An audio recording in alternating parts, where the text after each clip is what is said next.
Bom dia, graça e paz. Os irmãos podem ir abrindo aí suas Bíblias no Lucas capítulo 8. Nós vamos ler do versículo 16 ao 18 para começar. Estamos aí ainda vendo as parábolas de Jesus com temas de agricultura, né? Todas as palavras que nós temos, parábolas que nós temos lido, são referentes a semeador, terra e coisas assim, né? A gente viu, bom, por enquanto a gente viu só a parábola do semeador. Os 4 tipos de terreno ali, à beira do caminho, na rocha, no espinho ou na boa terra, né? E encerramos essa parábola da última vez, mas tem uma sequência de parábolas sobre agricultores aí, temas de agricultor nos evangelhos, e a gente está vendo elas, e hoje vamos para a parábola que está descrita aqui, começando no versículo 16, Lucas 8,16.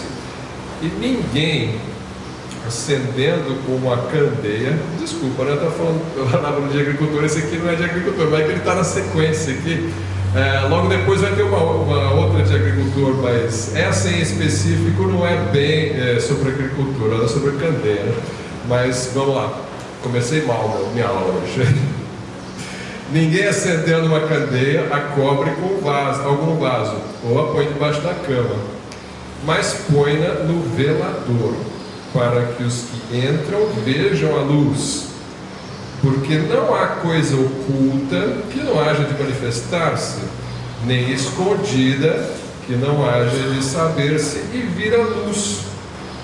Vede, pois, como ouvis, porque a qualquer que tiver, lhe será dado, e a qualquer que não tiver, até o que parece ter, lhe será tirado. Palavras bastante conhecidas de Jesus, não é só aqui nessa parábola que ele mencionou essas palavras aqui, a gente vai ver outros textos também. Mas vamos orar antes e pedir direção a Deus para o entendimento das Escrituras. Senhor Deus, muito obrigado porque o Senhor deixou teus ensinos para nós. Obrigado por essas parábolas que estamos estudando com riqueza de conhecimento, de sabedoria do Senhor para as nossas vidas. Nós queremos atentar nessa manhã para essas palavras que nós lemos sobre a candeia que deve brilhar, deve ser colocada num local visível. Nós queremos que seja visível a tua glória, a tua palavra, Deus, que seja conhecida entre os homens, e sabemos que temos um papel nisso.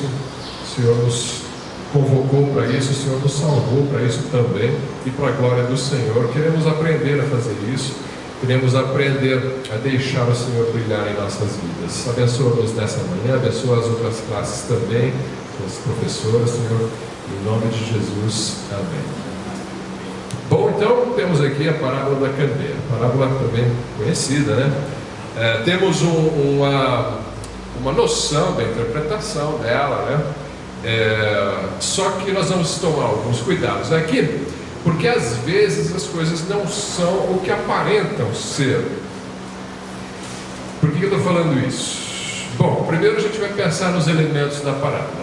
Parábola anterior, para quem não veio, né, só relembrando também para quem veio, o semeador saiu a semear, a semente caiu na beira do caminho, o passarinho levou, caiu em cima dos pedregais, não tinha raiz, ela secou, caiu no espinheiro, os espinhos sufocaram a semente, caiu na boa terra, produziu. E a gente viu que naquela parábola Jesus interpreta a parábola e ele dá um sentido para o semeador, para a semente, para a terra, para o passarinho, para o espinho, para a pedra, tudo ali ele fala o significado qual que é. Muitas parábolas têm esses elementos de que cada coisa na parábola tem um significado. Outras parábolas Jesus interpretou e ele falou assim, uma interpretação bem mais rápida, bem mais simples, com menos detalhes. Algumas parábolas ele não interpretou, e a gente tem que pensar, usar a sabedoria, comparar com o contexto e com outras explicações que ele deu sobre parábolas para tentar entender. Mas o ponto-chave que nós queremos é qual é a regra para boa interpretação de uma parábola. Por exemplo, você vê aqui uma parábola como essa que nós lemos, você pode pensar, ninguém acendendo uma candeia. O que é a candeia que foi acesa? Você cobre com vaso. O que é o vaso? E nem você põe debaixo da cama. O que significa a cama? Ou você põe no velador. O que significa o velador? Não necessariamente vai ter um significado para cada coisa. Você tem um sentido geral da parábola e você gostaria de saber qual que é o ponto crucial. O pastor Silas tem mencionado isso cada semana. Olha, cuidado na hora de interpretar a parábola, porque ela tem um ensino principal e às vezes ela tem outros ensinos periféricos, mas tem um que é central. Primeiro pega o central, tenta entender qual é o sentido central. E aí a gente vai trabalhar os outros detalhes. Às vezes tem coisas nos detalhes para a gente aprender também, mas às vezes não. Às vezes é só um elemento que foi colocado ali para compor uma imagem. O que é a cama? Será que ele está querendo dizer que eu não posso ficar na cama no domingo? Eu tenho que vir na igreja?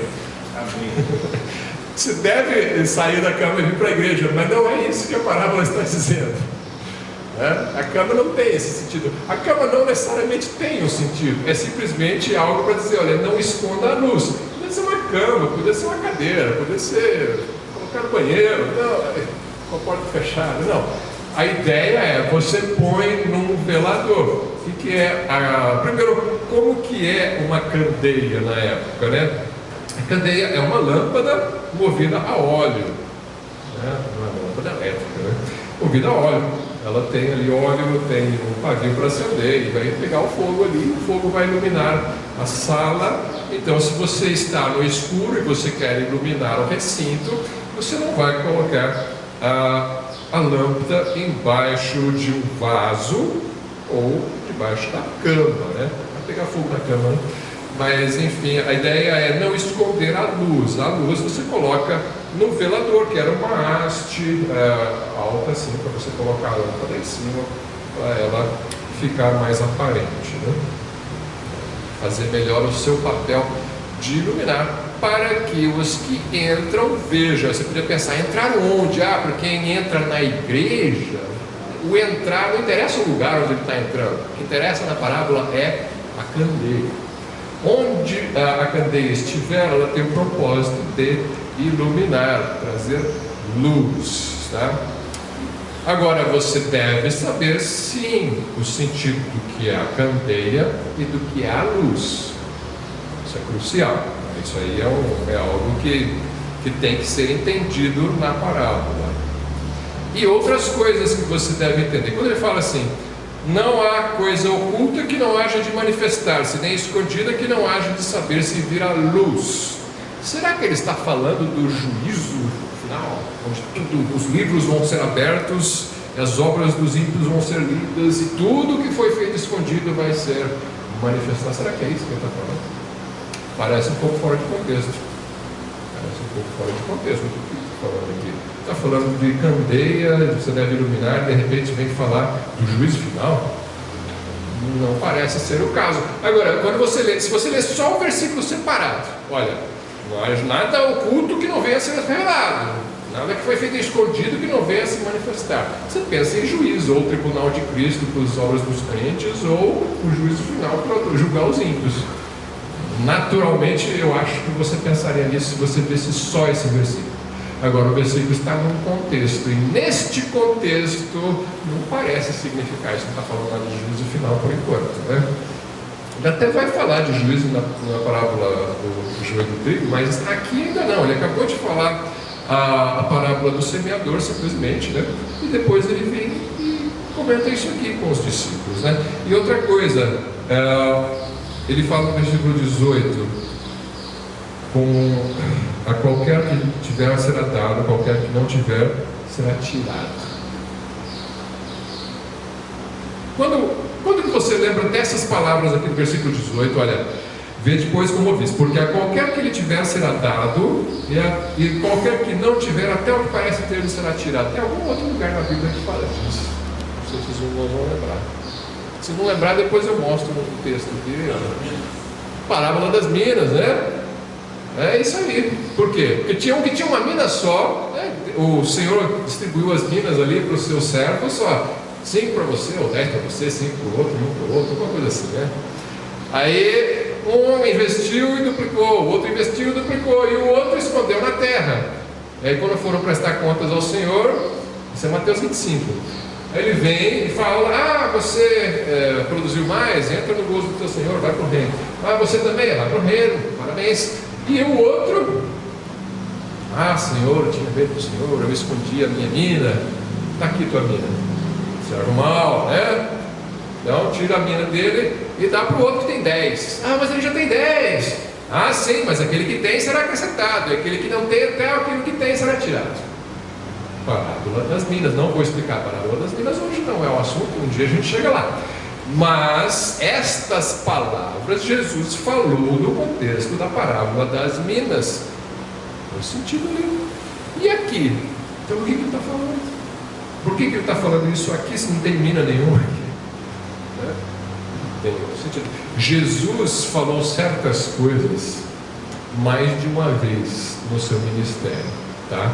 Então, se você vai ler nos evangelhos, tem algumas frases de Jesus que aparecem repetidas em contextos diferentes. Essas aqui são alguns exemplos. Dá uma olhada numa outra frase que ele fala nessa mesma ocasião, mas que não foi registrado por Lucas, mas foi registrado por Marcos. Os irmãos vão perceber, Marcos 4 é a mesma parábola, mas o Marcos acrescentou um detalhezinho a mais. Vamos ler o Marcos 4, 21 até 25. Marcos 4, 21.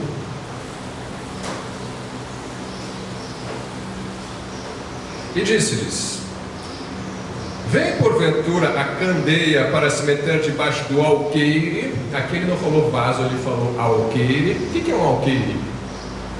Se alguém é fazendeiro sabe o que é um alqueire. Esse é o alqueire que está falando aqui. O alqueire do fazendeiro aqui em São Paulo é 24.200 metros quadrados. Uma terra, é medida de área. Em Minas Gerais, o alqueire não sei porquê, é o dobro em Minas Gerais, é 48.400.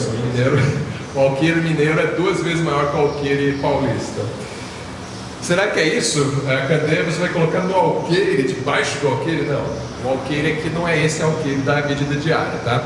O alqueire da Bíblia é aquele cesto. Você já viu aqueles burrinhos que andam com um cesto de um lado e outro cesto do outro? Aquilo ali é um alqueire. Aquele cesto lá que o burrinho carrega para colocar feno, qualquer coisa, trigo. Aquele cesto é um alqueire, né? Então você vai colocar o vaso ou o alqueire em cima da candeia, né? Isso não faz sentido, ninguém vai ver a luz da candeia. Nem porventura a candeia para se meter debaixo do alqueire ou debaixo da cama, não vem antes para se colocar no velador. Até aqui tudo igual, né? Uma palavra vaso para alqueire, mas é o mesmo conteúdo. Porque nada há encoberto que não haja de ser manifesto, e nada se faz para ficar oculto, mas para ser descoberto. Também já vimos isso lá em Lucas, palavras, mesmo sentido, mesmo conteúdo, palavras um pouco diferentes, né? Se alguém tem ouvidos para ouvir, ouça. E disse-lhes: atendei ao que ides ouvir. Aqui que está a diferença, presta atenção. Esse aqui não está lá no Lucas, ele acrescentou aqui no Marcos. Atendei ao que ides ouvir. Com a medida com que medirdes, vos medirão a vós, e ser-vos-á ainda acrescentada a vós que ouvis. Isso aqui é outra palavra que já aparece em outros lugares na Bíblia. Jesus falou isso, né? Com a medida com que você medir, você vai ser medido. Onde que ele falou isso? Em que contexto? Quando que ele estava falando isso? Olha, com a medida com que você medir, você vai ser medido e vai ser acrescentado. Alguém lembra alguma outra passagem onde Jesus falou isso? Com a medida com que você medir, você vai ser medido. Ou então, não julgueis, né? Por quê? Com a medida com que julgares, sereis julgados, ou com a medida com que medirdes, sereis medidos. Ele fala isso também lá em Mateus 7, eu acho. Mateus Sermão do Monte, né? Está falando isso aí. Será que ele está falando aqui, não julgueis? Será que é esse o assunto, não julgueis? Por que ele seria não julgueis aqui? Você nem falou julgueis, você falou medir, né? Então não é não julgueis aqui o sentido. O sentido aqui é diferente do sentido lá do Mateus 7. gente vai ver isso aí. Mas por enquanto, guarde esse comecinho do versículo 24, porque ele é a interpretação da parábola, ou pelo menos parte da parábola. Ele fala assim: atendei ao que ides ouvir. Ele está explicando a parábola. Agora, isso já não faz parte da parábola, já é a interpretação da parábola. Presta atenção e atenda ao que você vai ouvir. E aí ele entra já com palavras simbólicas de novo, que confunde a gente de novo. Com a medida com que medirdes, vos medirão a vós, e ser-vos-á ainda acrescentado a vós convite.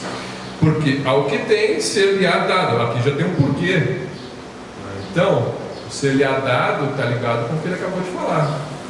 Por causa disso, ao que tem, ser-lhe-á dado. Ao que não tem, até o que tem, será tirado. Tá? Então está tudo ligado aqui, tudo ligado com essa parábola. A gente vai tentar entender essas palavras de acordo com o contexto imediato deste capítulo, não com o contexto de outros capítulos que talvez não tenha nada a ver com isso. Agora, você pode consultar outros capítulos para conhecer a palavra de Deus e algumas palavras semelhantes, sim. A gente vai fazer isso também. Mas a regra para você interpretar a parábola é a parábola. O contexto, o capítulo ali, aqueles capítulos em volta ali, vamos ver o que estava acontecendo. Quem está falando? Jesus. Para quem que ele está falando? Ele está falando para os discípulos. Debaixo de qual época que ele está falando? Está na época da lei ou está na época da graça? Essas coisas você tem que pensar. Ele está no Velho Testamento ou está no Novo? Quando você vai ler a Bíblia, você tem que entender essas coisas. A gente trabalha esses assuntos aí quando está em curso de hermenêutica, né? Nosso Instituto Bíblico tinha um curso de hermenêutica. Vamos voltar aí, se Deus quiser, esse ano, né? E você tem que ter as regras de interpretação, senão você não consegue caminhar no entendimento da Bíblia. Bom, vamos com essa então mentalidade pensar. O que é a candeia? O que é isso de nada encoberto que não haja de ser revelado? E o que significa isso de o que você tem vai ser acrescentado, o que você acha que tem, você vai perder. Acha que tem, mas não tem, né? Vamos pensar nisso aí. Primeiro, sobre a candeia. Sobre a candeia. Vamos ler Mateus, algumas passagens aqui, uma outra passagem que fala sobre a candeia. Mateus 5, 14 a 16.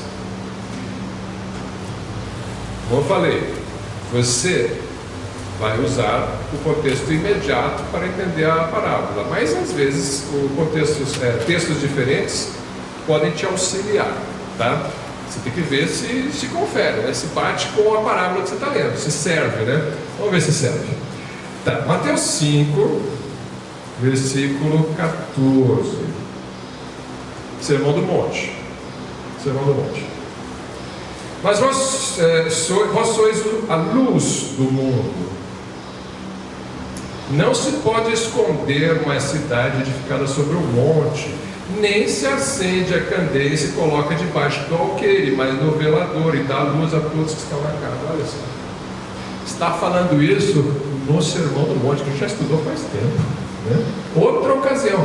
Não é proibido um pregador repetir mensagens ou pedaços de mensagens em igrejas diferentes, né? Se eu estou pregando aqui, amanhã alguém me convida para ir no TBB pregar, eu vou lá e eu posso falar o mesmo assunto que eu estou falando aqui, eu vou repetir. E Jesus às vezes fazia isso. Aqui você percebe um ensino muito parecido com o que está ali na parábola. A candeia daqui, tudo indica que tem o mesmo significado que a candeia ali, né? Aquilo que Jesus ensinou tem que ser transmitido ao mundo, para as pessoas verem, entenderem a palavra de Deus. E as pessoas, os discípulos, são a candeia.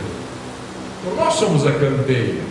A luz é a luz de Cristo, é a mensagem de Cristo que nós vamos passar para as outras pessoas. Nós somos a lâmpada. E ele compara aqui também com uma cidade edificada sobre um monte, né? Nesse contexto aqui do Mateus, mas o sentido é o mesmo, né? Vocês são a luz do mundo, né? Eu falei, a luz é a palavra de Deus, né? Aqui no Mateus ele está dizendo, vós sois a luz, né? Mas depois, logo em seguida, ele compara com a candeia, a luminária, né? Versículo 15. Se acende a candeia e você coloca num lugar onde todos possam ver. Então, assim resplandeça. A interpretação você pode adotar daqui. Assim resplandeça a vossa luz diante dos homens. Só que, um detalhe, aí você vai ajustar. Por quê? Versículo 16 diz o seguinte: resplandeça a vossa luz diante dos homens. Para quê? Para que vejam as vossas boas obras e glorifiquem a vosso Pai que está no céu. Aqui no Mateus, a candeia para mostrar obras. Foco nas obras. Em Marcos não é nas obras, é na palavra, é no ensino. Tá? A luz, nós como candeia, nós devemos mostrar o nosso viver, nossas obras, mas também a nossa doutrina, a palavra. Os irmãos vão ver que tem um cachorro entrando ali, se alguém puder colocar ele para fora, por favor. Então, você deve mostrar tanto as obras quanto a mensagem. Uma coisa não pode contradizer a outra, né? A sua vida tem que manifestar aquilo que você está pregando. Então, no contexto de Mateus, Jesus quis enfatizar obras. No contexto de Marcos, ele quis enfatizar mensagem, doutrina. Por quê? Porque o contexto aqui é a semeadura. Ele acabou de falar da parábola do semeador. Ele está o quê? A semente é a palavra de Deus. Então ele está semeando a palavra, né? Depois ele vai falar: vai e faça, você é a lâmpada, você tem que iluminar. Então é com a palavra. O contexto de Marcos é palavra, é uma pregação. Então você deve mostrar a pregação, o ensino de Cristo mostrado nas parábolas, né? Então você vê, voltando para Marcos, né? Marcos 4, versículo 21, vem porventura a candeia para se meter debaixo do alqueire, não debaixo da cama, não vem antes para se colocar no velador. Eles já tinham ouvido isso no Sermão do Monte, agora estão ouvindo de novo. Eles vão relacionar. Jesus está nos exortando mais uma vez, nos encorajando a obra, né? E porque nada há encoberto que não haja de ser manifesto. Agora a gente vai pensar nisso aqui. Então, se ele falou que eu devo ser o semeador, e que eu devo ser uma candeia que ilumina, e que logo em seguida ele vai falar: nada haja, como é que é a palavra? Nada encoberto que não haja de ser revelado, né? Então você tem que ligar essa interpretação com essa primeira parte. Eu devo revelar algo. Esse é o sentido aqui. Me foi dado um conhecimento, eu devo ser candeia e eu devo revelar. Aquilo que eu recebi encoberto da parte de Jesus, que é o que? A interpretação da palavra. Eu devo revelar. Lembra que Jesus falou: olha, eu falo para os fariseus em parábolas, para os judeus em geral em parábolas, para que eles não entendam, porque eles não quiseram receber minha palavra, então, mas para vós eu falo os mistérios do reino. Ele interpretou a parábola do semeador. Passo a passo ele deu a interpretação da parábola do semeador, mas para o povo ele não deu. E agora ele vem e fala: olha, está encoberto para eles, né? Mas isso aqui não é luz? Esse conhecimento não é luz? A palavra de Deus. Será que Jesus deu a interpretação da parábola para os 12 para morrer com os 12? Aí pronto, você errou, foi para o túmulo, morreu a interpretação da parábola. Não, aquilo é um conhecimento encoberto que foi dado por Jesus aos discípulos, para que eles recebessem, aprendessem e na hora certa revelassem. Não era agora, que agora que Jesus pregou e ele não falou. Segura aí, que na hora certa vocês vão mostrar. Nada há encoberto que não haja de ser revelado. Se você prestar atenção no jeito como ele fala aqui no verso 22 de Marcos: porque nada há encoberto que não haja de ser manifesto, e nada se faz para ficar oculto. Eu estou fazendo uma coisa que está oculto, mas eu não faço isso para ficar oculto. Eu estou interpretando a parábola para vocês, mas eu não faço isso para ficar oculto, mas para ser descoberto. Então o sentido aqui desse texto não tem nada a ver com o juízo final, não tem nada a ver com revelar os pecados, os esqueletos no armário de todo mundo, não. Isto aqui, neste contexto, sim, no juízo final vão abrir livros e os ímpios vão ter que ouvir suas obras, sim, mas não é este o contexto imediato desta parábola. O sentido aqui é: eu te dei luz, A luz por enquanto está escondida, mas não é para ficar escondida, é para vocês revelarem. Tanto que eles revelaram e escreveram para a gente, né? Então nós temos a Bíblia, porque a candeia não ficou escondida debaixo do alqueire. Os discípulos tiraram o alqueire de cima da lâmpada na hora certa, contaram, escreveram, e nós estamos aqui aprendendo com isso. Então, o conhecimento de Cristo existe para ser revelado. Isso aí nós temos segurança, né? Então, Mateus, nós lemos Mateus 5, tem o Mateus 10, 26, eu acho que fala sobre isso também. Mateus 10, 26 a 27.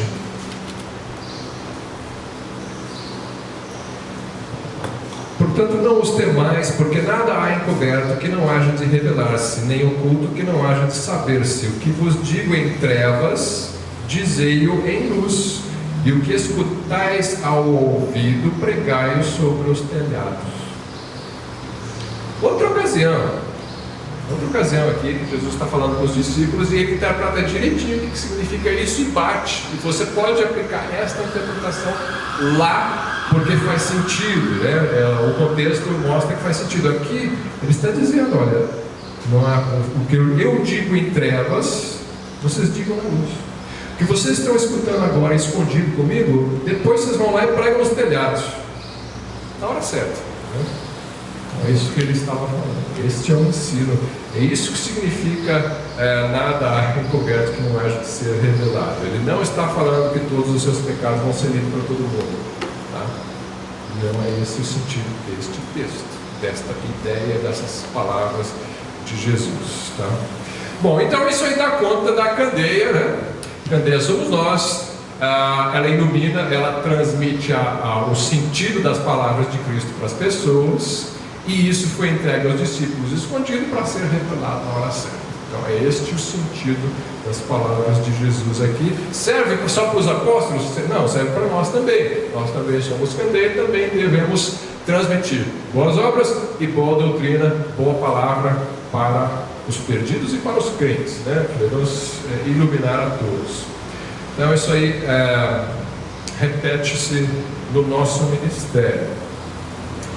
Agora, tem a ideia de com a medida com que medirdes, não, sereis medidos também. Você também fala lá no Marcos, né? Vamos pensar nesses termos aí. Com a medida com que medirdes, sereis medidos. O que isso quer dizer? Mais um elemento da parábola a gente tem que entender. Mateus 7, é a primeira vez onde isso aparece. Sermão do Monte, já comentei isso. Sermão do Monte, Mateus 7, versículo 1.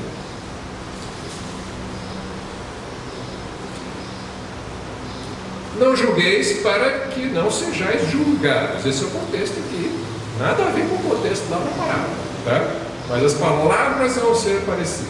Não julgueis para que não sejais julgados. Porque com o juízo com que julgardes, sereis julgados. E com a medida com que tiverdes medido, vos tornarão a medir. Aqui são exatamente as mesmas palavras que Jesus usou lá no Marcos 4. Mas o sentido é diferente. O outro texto, o sentido era o mesmo, mas agora o sentido é diferente, tá? Vamos continuar aqui. E porque reparas tu no argueiro que está no olho do teu irmão, ele vai continuar falando. Mas interessante aqui para nós agora só o versículo 2, né? À medida com que você medir, você vai ser medido. Se você julgar alguém, com a medida com que você julgou essa pessoa, você vai ser julgado também. Esse é o contexto aqui do Mateus 7. Não tem nada a ver com o contexto da parábola. A parábola não está falando de julgamento, está falando de ouvir uma mensagem de Jesus e passar para os outros. O que tem a ver? Não tem nada a ver. Os dois textos são verdadeiros, os dois textos que Jesus falou, mas ele aplicou o sentido de uma maneira diferente em cada contexto.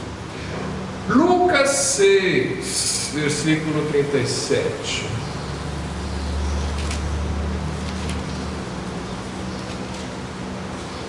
Lucas 6, 37, os irmãos não estão proibidos de fazer perguntas ou correções ou comentários, tá?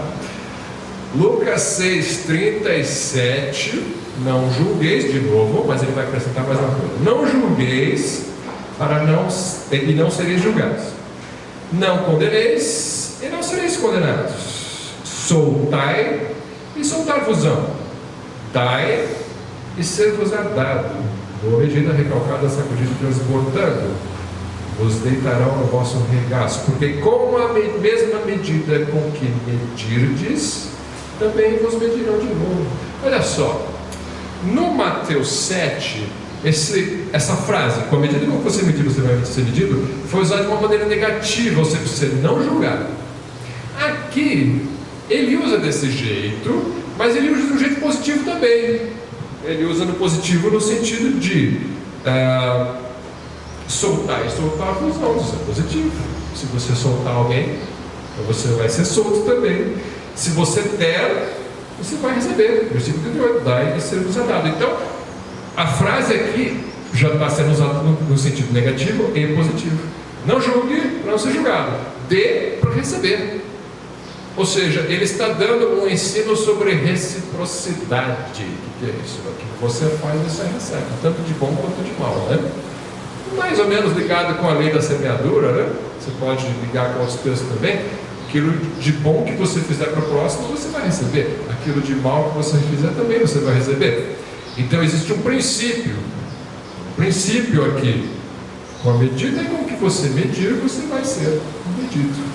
Então, esta frase, ela pode ser usada do jeito positivo ou do jeito negativo, né? Daquilo que você deve fazer e daquilo que você não deve fazer. Sim? A questão não é nós não devemos julgar. Julgar nós devemos, mas como humanos nós somos fadados a fazer críticas, censuras e até condenações. Sim, sim. Se posicionar no local grego, que é o de juiz e de sentenciar, né? Claro. O tema de julgar a gente pode expandir, né? Existem textos onde Jesus manda julgar, né? Julgueis não conforme a aparência, mas conforme a reta justiça. Mas existe um juízo que é condenado na Bíblia, e esse que ele está falando aqui que você não deve praticar. Não vai entrar nesses detalhes hoje. Mas eu queria só enfatizar essa ideia de que, com a medida que você medir, você vai ser medido. E aí você volta para Marcos 4. Vamos ver qual é o jeito que ele aplica essas palavras no contexto da parábola. E eu confesso que aqui já é mais difícil. Esse ponto aqui já é mais difícil de entender. Porque parece que ele está fazendo nem uma coisa nem outra aqui. Nem o positivo nem o negativo, parece estranho aqui. Mas vamos lá. Tem um sentido. Jesus vai usar pela terceira vez essa frase, mas de uma maneira um pouco diferente. Versículo 24 então diz: e disse-lhes, atendei ao que ides ouvir. Com a medida com que medirdes, vos medirão a vós, e ser-vos-á ainda acrescentada a vós que ouvis. A interpretação, como eu falei, está no começo do versículo: atendei ao que ides ouvir. Este é o sentido do medir aqui nesse texto. Não tem muito a ver com as outras passagens. Mas é a mesma frase, tem que ter o mesmo significado? Não, porque Jesus usa de um jeito diferente. Ele usa aqui com o sentido de atendei ao que ides ouvir. O que eles vão ouvir? A parábola. As parábolas que eu contei, que eu vou contar ainda algumas outras, e a gente vai ler depois, né? Outras parábolas que ele vai contar, ele está falando, atendei. Vem mais parábola aí. Atendei. Atendei significa o quê? Ouvir, entender e obedecer. Isso é atender, né? Vocês têm que atender a parábola, o ensino que eu vou dar. Isto significa, com a medida com que medirdes, vos medirão a vós, e ser-vos ainda acrescentada a vós que ouvis. O que significa ser acrescentada? Né? Então, eu confesso para os irmãos que aqui eu consultei assim uns 5 comentaristas aí, famosos, né, com comentários bíblicos que eu tenho. Todos eles deram a mesma interpretação, tá? MacArthur, Constable, a Luzic, não lembro de todos, né? O comentário de Moody, todos eles deram a mesma interpretação. Apesar de não ser uma interpretação muito intuitiva, né? É um pouco difícil, mas a ideia é a seguinte: você ouviu, você prestou atenção, ao contrário dos outros que rejeitaram. Os fariseus e outros que não quiseram dar ouvidos. Jesus está falando, ó, vocês têm ouvidos, e aí eu vou acrescentar mais. O ensino das parábolas, do entendimento, do conhecimento da palavra de Deus.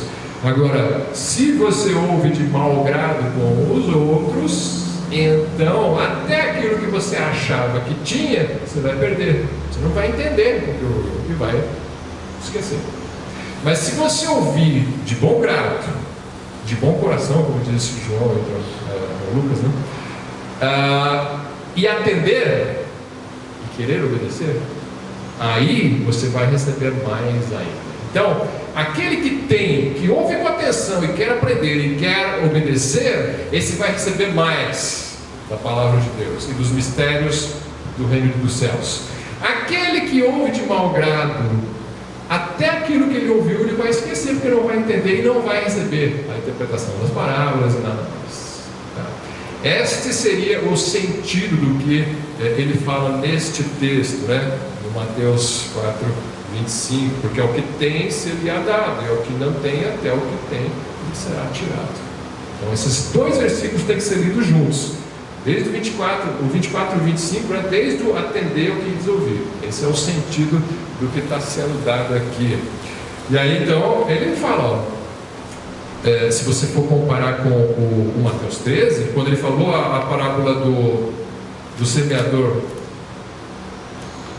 e não interpretou para o povo, olha só o que ele falou lá no Mateus 13, versículo 11 e 12. Mateus 13, 11 e 12. E respondendo disse-lhes, porque a vós é dado conhecer, os discípulos, né, os 12, a vós é dado conhecer os mistérios do reino dos céus, mas a eles, os outros, a multidão, os fariseus e a multidão que não ouvia com atenção, a eles não lhes é dado. Porque aquele que tem, se dará, e terá em abundância, mas aquele que não tem, até aquilo que tem, lhe será tirado. Por isso lhes falo por parábolas, porque eles vendo não veem, e ouvindo não ouvem, nem compreendem. E nele se cumpre a profecia de Isaías. Então, lembra que nós já explicamos essa parte aí, a maioria do povo que ouvia as parábolas não entendia, e Jesus não explicava para eles, porque eles envolviam de mau grado. E aí ele ia explicar para os discípulos. Aí ele falou para eles, olha, a vocês é dado, e a quem tem será acrescentado, e aquele que não tem será tirado. Não está falando nada a ver com a parábola das minas, onde o que tem será acrescentado, o que não tem será tirado. Está falando de recompensas lá no porvir. Quando Cristo voltar, ele vai dar recompensas para os seus. As mesmas palavras que Jesus usou. Aquele que tem será acrescentado, aquele que não tem será tirado. Aquele que pensa que tem. No Mateus 25 se refere a recompensas do fim dos tempos. Aqui nas parábolas é a mesma frase, mas tem um sentido diferente. Você tem que olhar o contexto para entender o sentido. Jesus deu o sentido. O sentido é: eles ouvem e não entendem, então aquilo que eles receberam é tirado deles. Vocês ouvem e eu acrescento ainda a interpretação para vocês, e vocês vão receber mais e mais. Pastor. O texto de Tiago ajuda também a entender, quando Tiago fala que aquele que ouve a palavra tem que praticar. E quem não pratica a palavra, como aquele que vai ao espelho, vê o seu rosto sair e se esquece. Ótima lembrança. Então, o que Jesus fala em ser tirado, Tiago vai falar a mesma coisa, mas dizendo, você vai esquecer, se você não aplicar. Então, é isso, né? Ouvir, entender, obedecer, né? E as pessoas ouviam de mau grado. Quer ouvir de mau grado? Não, eu estou interessado nisso, eu quero o pão, eu quero a multiplicação, eu quero alguma outra coisa, um sinal, um espetáculo, né? Mas Jesus estava interessado em ensinar sobre o reino de Deus para eles. Eles ouviam de mau grado, então era tirado deles aquilo que eles ouviram, né? Então tá.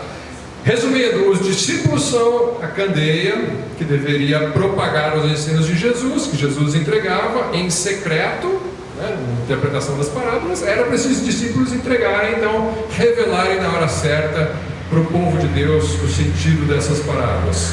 Por isso que nós temos a Bíblia, né? Eles deveriam se empenhar em compreender e obedecer a palavra de Cristo para receberem mais e mais da palavra. Uma exortação para crescimento espiritual. Essa parábola é uma exortação para evangelismo, na hora certa, né? E crescimento espiritual. O que eu falo em secreto é para vocês revelarem. temos mais segredos aqui, né? Está tudo revelado. Só quem quiser, abre a Bíblia e lê. Né? Nós não temos revelação nova da parte de Deus doutrinária para apresentar para as pessoas. Então, a candeia já está no velador faz 2000 anos. Tá? Já está aqui. É para quem quiser atentar, né? Outra parábola, vamos na sequência. Marcos 4, então, ele falou sobre essa parábola e depois ele vai falar de mais uma. Marcos 4, 26 a 29. Vamos continuando.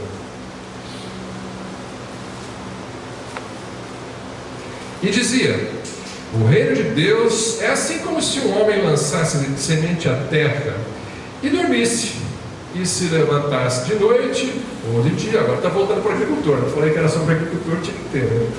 Ele dormisse e se levantasse de noite ou de dia, e a semente brotasse e crescesse, não sabendo ele como.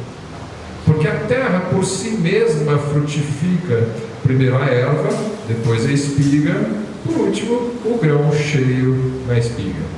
E quando já o fruto se mostra, mete-se logo a foice, porque está chegada a ceifa. Então, temos aqui semeador, de novo, né? Semeou, foi dormir. Ele, depois que semeou, ele não precisa ficar trabalhando, a terra brota sozinha. Milagre, né? A vida aparece e cresce. Claro que conforme for, ele vai ter que o adubo, regar, coisa assim, mas na parábola não está interessado com isso. Ele está interessado só, o trabalho dele foi semear. A coisa brotou sozinho, enquanto ele dormia. Qual que é o sentido do dormir aqui? Será que ele está ensinando que nós não devemos dormir ou que nós devemos dormir? Não, esquece o dormir. O dormir é só para dizer que ele não fez mais nada, que quem fez foi Deus, né? O trabalho dele era semear. Pregue a palavra, e depois vai dormir. Você vai, deixa na mão de Deus. É isso que é Deus é que dá. O milagre da vida acontece da parte de Deus. Se a terra estiver pronta para isso, da parte de Deus também que prepara a terra, né? O semeador semeia. Aqui o semeador não passa o arado, ele não rega, ele não faz nada. Na parábola ele só joga a semente, né? E pronto. O resto, a terra brota sozinha. Ele vai dormir e a semente brota e cresce. E ele não sabe como. Isso aqui é interessante porque de fato a gente não sabe como. O que é o sentido da semente, o que é o sentido do brotar e crescer, tudo isso tem um significado, mas é lógico que você vai pensar nesse significado à luz da parábola que ele tinha acabado de contar, que era a parábola do semeador, né? Ele falou, ele disse, né, que a semente é a palavra de Deus, a terra são as pessoas, quando algumas nascem, né, quando não dão fruto, mas isso aqui sim, ela cresceu, né? Estamos imaginando aqui uma erva saudável, não uma que se secou, que foi sufocada. Aqui a ideia não é essa, porque ela vai produzir espigas e depois uma espiga cheia de grãos, né? Então, o que é o sentido dessa parábola? Ele primeiro entrou com a palavra ao semeador, diz o que pode acontecer na hora que vocês estiverem evangelizando. Depois ele diz: olha, vocês têm que evangelizar, segundo a parábola da candeia. E depois ele vem e fala: olha, não fique preocupado com os resultados, porque os resultados aparecem da parte de Deus, é um milagre, tá? E você já sabe que às vezes vai dar, às vezes não dá, conforme a outra parábola. Tá? Então não fique muito estressado com isso. Eu quero que você seja candeia. Eu não estou querendo que você produza o fruto, mas que você semeie. E você vai ver isso na Bíblia, que sempre tem exortação de iluminar, sempre tem exortação de pregar, sempre tem exortação de anunciar. Mas a Bíblia não vai te dar o roteiro para que o seu evangelismo seja bem sucedido. Você pode usar exemplos, para olhar os exemplos da Bíblia, mas não tem assim o curso de como produzir frutos, um avivamento. Eu quero produzir um avivamento, eu quero evangelizar, eu quero que muitos se convertam. Como é que eu faço? A Bíblia não está muito preocupada com as técnicas de evangelismo que você vai empregar. Ela está preocupada que você seja fiel à mensagem, passe essa mensagem para os outros. Você vai ver grandes evangelistas na Bíblia e você pode aprender com o exemplo deles. Mas você não tem um conjunto de regras e leis de como que, se você seguir assim os 12 passos certinho para o evangelismo eficiente, aí vai produzir muito, né? Esses resultados, esses cursos, etc., pode até ser útil em algumas coisas, né? Mas tem muita coisa artificial também. Esses cursos de avivamento que tem por aí, eu fico com o pé atrás, né? Que eu sinto, eu já fiz curso de crescimento de igreja, né? Já fiz curso com pessoas famosas e tudo mais, né? Técnicas e técnicas, e as técnicas são assim: olha, você faz um evento grandioso, aí vai vir muita gente, e aí você usa tantas horas de música e uma palavra que não pode passar de 15 minutos, porque se passar de 15 minutos o incrédulo não consegue se concentrar e ele vai se dispersar. Então você tem que dar muita música, 15 minutos de palavra e um apelo rapidamente, porque se você perder a chance do apelo naqueles 2 minutos que ele tem de coração pronto para aceitar, aí você perdeu ele. Então tem que fazer tudo certinho, conforme o cronograma. E aí pronto, aí vai funcionar. Muito artificial. Não vejo nada disso na Bíblia. O incrédulo passa 5 horas por dia assistindo aula numa escola, e aí você tem que dizer que não pode aguentar 15 minutos de concentração numa igreja. Eu tenho problema com esse tipo de ideia, tá? Não vejo, eu vejo Paulo pregando até o jovem cair de sono no livro de Atos, né? Mas então eu tenho muito problema com essas técnicas artificiais de produção de avivamento, tá? O que Jesus falou é: você não sabe o que vai acontecer, não sabe como acontece, mas você deve semear, deve ser fiel à palavra. Você pode ter curso de evangelismo para quem não está conseguindo saber, não estou conseguindo falar. Prepara a pessoa, dá um curso para ela se soltar, né? Eu também tenho dificuldade de falar com estranhos, então, às vezes, a falar com uma amiga é mais difícil que falar com estranho, né? Mas você pode trabalhar isso sim, mas sabendo que, olha, o resultado, essa preparação é para pegar um crente que está inseguro de evangelizar e fazer ele abrir a boca e saber o que falar, qual é a mensagem que você deve passar. Mas não é para preparar ele para saber como hipnotizar alguém, para a pessoa levantar a mão no apelo. Não é essa a nossa preocupação, tá? Então, o vento sopra onde quer e você não sabe de onde ele vem e nem para onde ele vai, né? Jesus falou isso, né? É o livre-arbítrio do vento. Ele sopra onde quer. Você não sabe de onde ele vem e não sabe para onde ele vai. Você não sabe por que você evangelizou por João e para o Carlos. O João não aceitou, o Carlos aceitou. Foi a mesma mensagem. Será que eu errei alguma coisa com o João? Talvez você não errou nada. Talvez o João está pronto para receber o Evangelho. E talvez ele nunca vai estar, você não sabe. Você não sabe o que vai acontecer com ele na eternidade. Está nas mãos de Deus. Agora você deve falar. Então, eu li um livro de evangelismo de um autor famoso, que eu não vou mencionar o nome porque eu não quero fazer propaganda dele, não quero que vocês leiam o livro, não é bom. Mas ele falava assim: eu tenho para mim que todas as pessoas podem ser salvas, é só você descobrir qual que é a chave para o coração dela. Então, você descobrindo a chave, a pessoa vai ser salva. Isso não é livro. Você não sabe se a pessoa vai ser salva. Paulo já falou até para a esposa casada com um marido incrédulo: de onde sabes tu, a mulher, se o teu marido vai ser salvo? 1 Coríntios 7. Você não sabe. Então, se nem a esposa que vive com o marido, Paulo fala: olha, usa a chave certa que você vai salvar teu marido. Você não sabe. Ninguém sabe.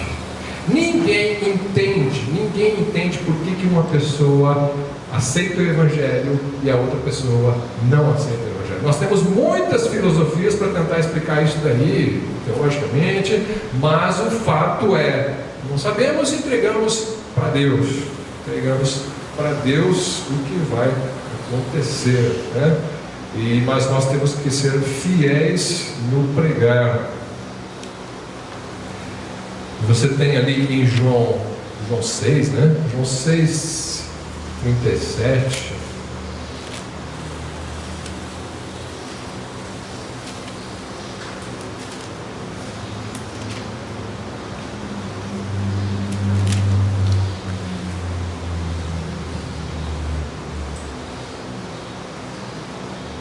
Todo o que o Pai me dá virá a mim.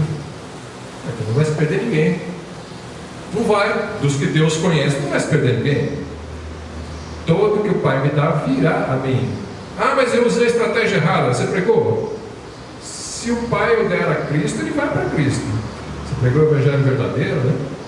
E o que vem a mim, de maneira nenhuma, eu lançarei fora.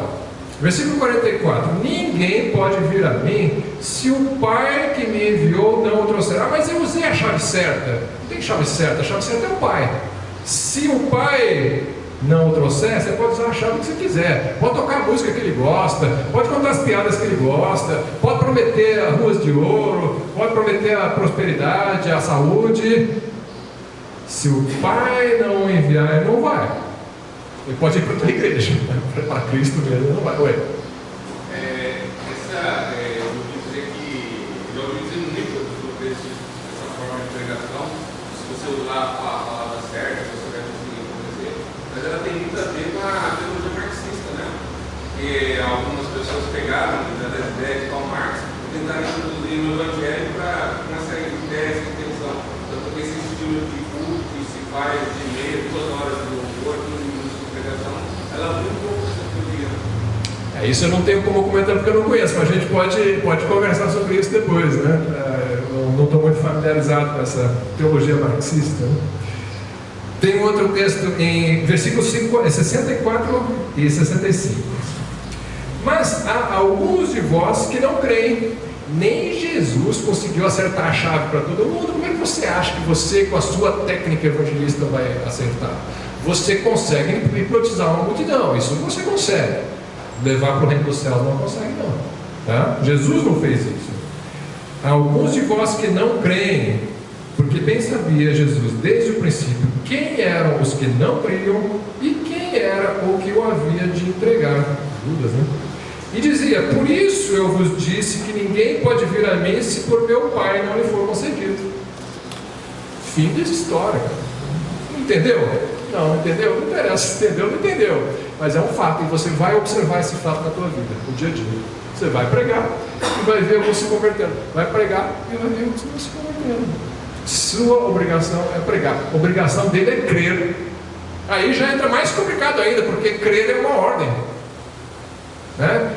Deus ordena a todos que em todo lugar creiam em Cristo. Paulo falou isso. É uma ordem crer. Só que nem todos vão crer. Isso está nas mãos de Deus. Deus sabe, Deus conhece, Deus determina, Deus predestina, tudo isso está ligado. Mas da tua parte não é achar a chave certa. A tua parte é ser fiel como candeia. Oi. Estivemos aqui dando testemunho de igreja, diabo loiro. Diabo loiro. Ele era bandido. E ele entrou numa casa para assaltar, e uma mulher chegou na hora que ele estava na casa. Ele entrou embaixo da cama. Por isso que é uma coisa assim, muito. Peraí, ele se converteu na casa da mulher? Na casa da mulher, a mulher leu a Bíblia. Ah, ela estava no assalto. Sim. Estava embaixo da cama e ouviu. Pelo que o cara se mandou. Ele, entretanto, aquilo que ele ouviu, fez com que ele procurasse uma igreja. E ele começou a frequentar uma igreja que eu costumo ver. Aquela coisa que não sabe na nossa cabeça. Qual que é a chave que a mulher usou? Ah, eu vou ler a Bíblia em voz alta todos os dias, porque se entrar algum ladrão e se esconder debaixo da minha cama, ele vai ouvir. Não. O vento sopra onde quer. Oi.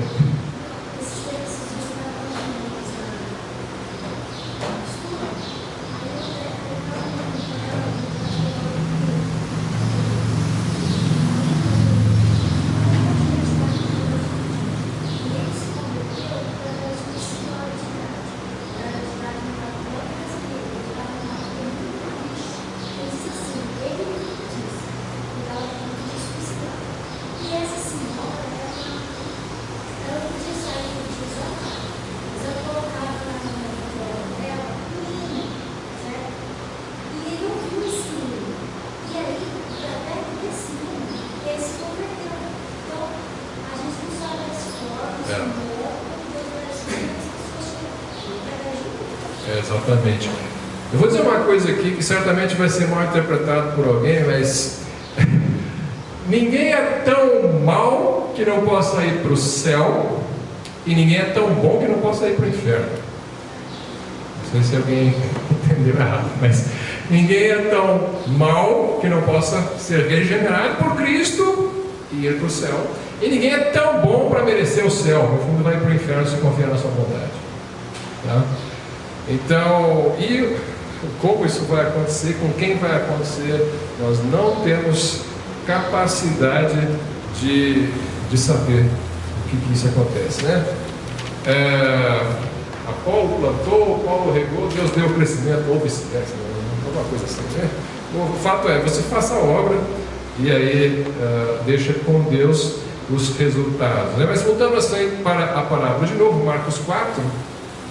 Então, a gente está no versículo 26 a 29, né? Vamos ver. Então, repetindo aqui. Diz-lhes: atendei ao que lhes ouviu. Não, esse aqui já vi, diz no 26. E dizia: o reino dos céus é assim, como o homem lançasse semente na terra, dormisse e se levantasse de noite ou de dia, e a semente brotasse e crescesse, não sabendo ele como. É isso, né? O fato é, a obrigação de você é plantar. Porque a terra por si mesma frutifica, primeiro a erva, depois a espiga, por último o grão cheio na espiga. E quando já o fruto se mostra, agora presta atenção no 29, uma parte diferente. Quando já o fruto se mostra, mete-se-lhe logo a foice, porque está chegada a ceifa. O que significa meter a foice e ceifar? Você falar isso em certos contextos, aí o pessoal vai pensar que é ceifar uma vida, né? Ou matar. Não, às vezes ceifar é matar. Na Bíblia também, às vezes ceifar é matar. Você vai ver ali no Apocalipse o Filho do Homem ali, os anjos com a foice, o Filho do Homem com a foice, ceifando, e sangue para todo lado, né? Ali é morte mesmo. Aqui não. Por isso que eu digo, às vezes foice e ceifar significa uma coisa na Bíblia, às vezes foice e ceifar significa outra coisa na Bíblia. Você tem que olhar o contexto. O que significa aqui? Tem algumas interpretações aqui, já os teólogos divergem. Tem alguns que acham que ele está apontando para o fim dos tempos, e a ceifa é Deus colhendo os seus no seu celeiro, e os ímpios vão ser lançados na fornalha ardente, né? Então a ceifa seria Deus colhendo os justos para o seu reino na vinda de Cristo no fim dos tempos. Algumas pessoas acham que se refere a isto, até por causa da parábola do joio do trigo, que até agora eu não consegui entrar na parábola, mas vamos chegar nela mais cedo ou mais tarde, que lá ele tem mais ou menos esse sentido, né? Mas aqui algumas outras pessoas acham que se refere à conversão. O ceifar significa você aceitá-lo na igreja, né? O povo de Deus, né? Você colhê-lo. Por que essa interpretação? Então, duas interpretações possíveis. Uma é, a pessoa ouviu a palavra, deu fruto, então quando Jesus voltar, ele vai mostrar quem é salvo, quem não é, e ele vai colher os seus, né? Eles produziram bons frutos.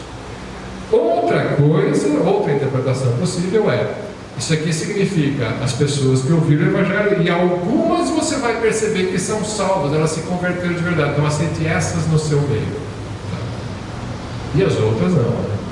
Então, esses são os crentes de verdade, esses vão se converter de verdade. Então a ceifa em si seria a própria conversão, a própria colheita dessas almas, né? Qual é a interpretação mais correta na minha visão? Então, eu creio que é a segunda, apesar de que a primeira é tentadora por causa do contexto, mas eu creio que é a segunda, porque ele fala assim: quando já o fruto se mostra, mete-se logo a foice, porque está chegada a ceifa.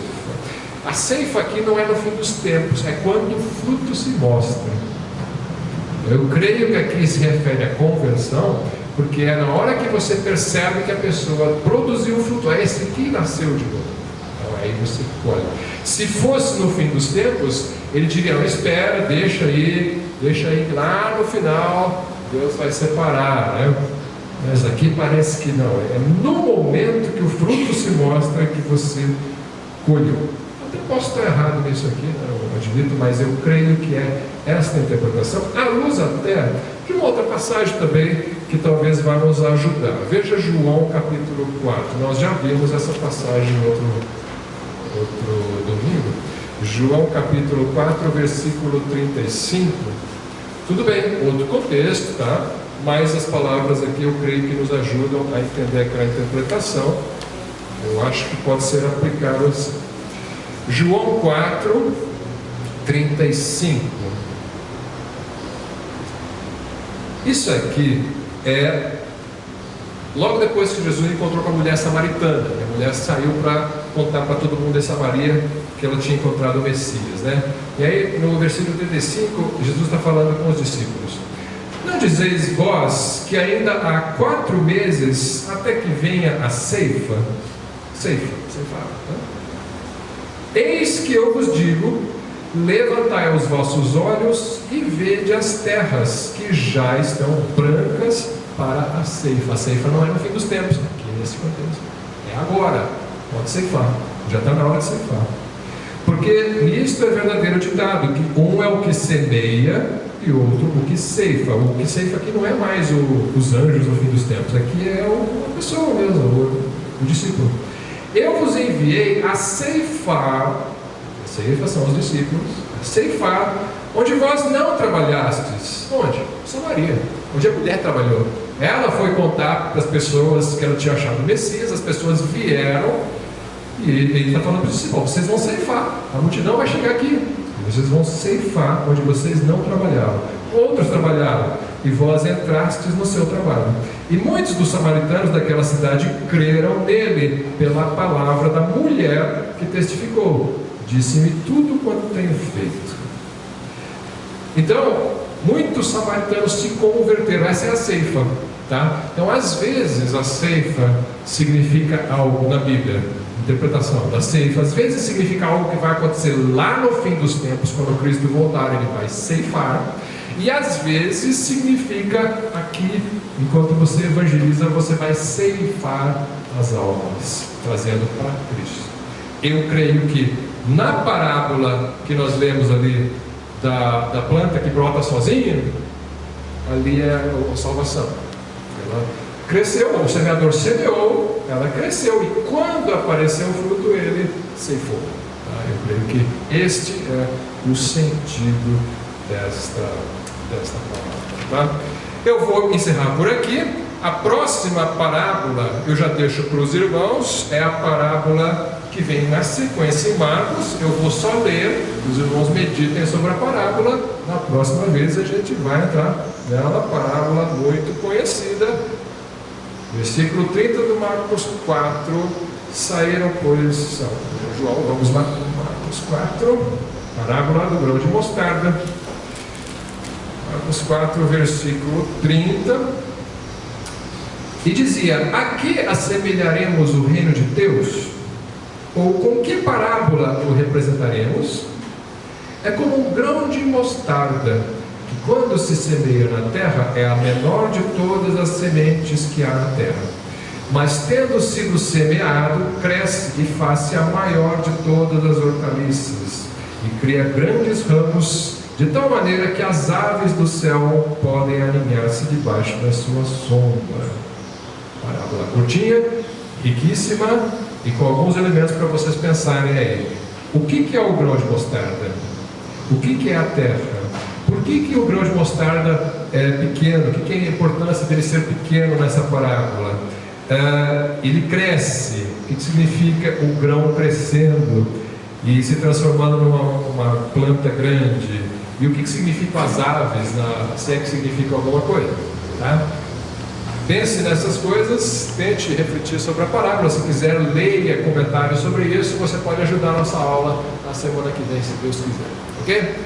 Eu passo então a palavra para o irmão ali.